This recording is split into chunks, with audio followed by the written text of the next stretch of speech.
Name is Khadija Covington. This is my midterm for my Black Feminist and Feminist Thought course. My thoughts on feminism before this course and the readings along the course comes from my cultural upbringing and how my mother and former ancestors brought up their households. My previous standpoint, after my recent readings in this course, I believe that Black feminisms are to be thought of, which argues that sexism, class oppression, gender identity, and racism are intersectionally bound together. I personally felt as though the discussion between Black feminism and womanism was pretty much pointless, as I felt personally basically the two was viewed as one and the same. I see Black feminism as a source of feminism, which is more so female centered, womanism being centered around the natural order of life. It is excluding said to be universal. Black feminism tackles the social, political, and educational struggle of African American women but does not address the global issues. Not saying that Black feminism has any more or less important than womanism. In fact, they are elements in Black feminism that are considered womanist values, such as there's a part of Alice Walker's definition that remains neglected. Those self-identifying as womanist precedes the often cited passage committed to survival and wholeness of entire people, male and female. Also saying that a womanist is a woman who loves other women sexually and or non-sexually. My standpoint somehow changed from what I thought was Black feminism to womanism, to me still believing that the two are interchangeable, as the reading gave me some clarity that the recognition of African roots was still acknowledged. As stated in another reading, Sister and Brothers, Black Feminists on Womanism, it's not a matter of being separate, it's more of a matter of recognizing that there are clear and distinct differences of each group of women. Another reading I found very significant, Beginnings in Defense of Our Race and Sex. There's something in the reading that states, in order to reconstruct our Black feminist intellectual tradition in the present, we must reinterpret familiar histories. Basically, that itself to me says that we are self-identifying off a lack of knowledge. We need to basically revisit the movement to liberate Black women. Being in this course, it has taught me a lot that I wasn't aware of before entering the class. I now have a more diverse meaning as to what feminism and womanism is. Now knowing that feminism does not only remain subjective to women, but also men, also coming together that my thoughts and definition to what feminism is was not far off, saying that it can be your own opinion depending on how you view women's rights, leadership, sexuality, equality. It's all in the sense of your own beliefs.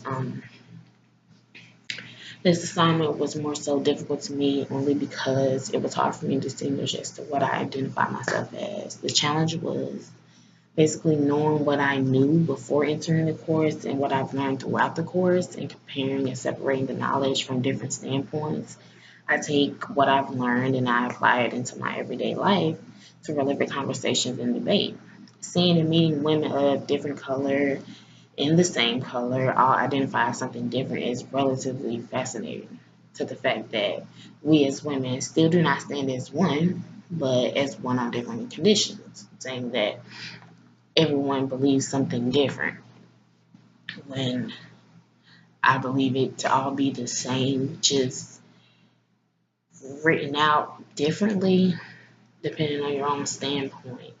Um, there was an article written in the New York Times issued on September the 30th of 2016. It headlined "The Breaking Japan's Glass Ceiling, Believing Some Feminists Unconvinced." Um, the in the article, basically, it says where female leaders are so rare, simply voting for them can be a revolutionary act. independent of their individual political views. Coming from a source, Daniel Snyder, basically saying that people weren't voting for her as a ideological statement. Said that basically voters chose Ms. Karaoke mainly because she campaigned as an antidote to proceeders who had been embroiled in financial scandals. For voters, somehow empowering a woman is a kind of reform statement. He said, even those who are discomforted by some of their political views acknowledge the powerful symbolism of a woman in such a prominent position. Um, I believe that this article kind of shows examples of sexism, saying that empowering women is some kind of reform act. If I'm not mistaken, as if women couldn't be equally capable as men to be leaders. And why is it now that society feels as though we are forcing that change, if that change wasn't already needed before? But I think this also relates to Hillary Clinton's campaign in the presidential election. Um, I ran across an article on the blog of April 22nd of 2016. This was Hillary Clinton's limited feminism. It reflects views on statements made stating that as a woman who strongly supports other women, I do not appreciate being told that I am going to hell for embracing a feminism that does not glorify identity politics or concern itself only with women at the top of our society. Women are free to support whatever candidate they please or none at all, but they should not feel shamed into voting for Hillary solely because prominent feminist icons say that their feminism mandates it. Um, Gender and representation are important, but there are other critical issues relating to feminism which must be considered. In a sense, I feel as though I have benefited a lot from this course as well as this assignment simply because I have went into deeper depths to find answers as to what exactly we as women self-identify as. And being in discussions in class,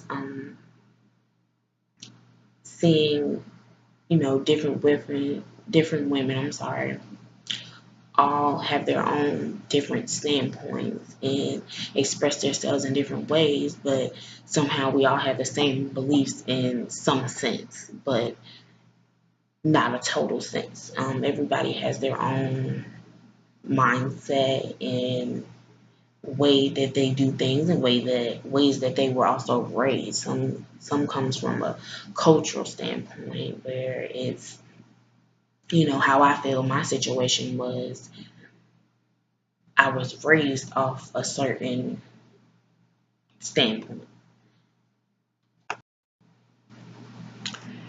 Well, I feel as though this course is very beneficial, and I hope to continue to learn more and get involved and find out more so the history on who I am or who women are in general and where we stand in this world with equality. Um, and I enjoy this course, and I hope to continue to benefit from this course as I know I will. Thank you.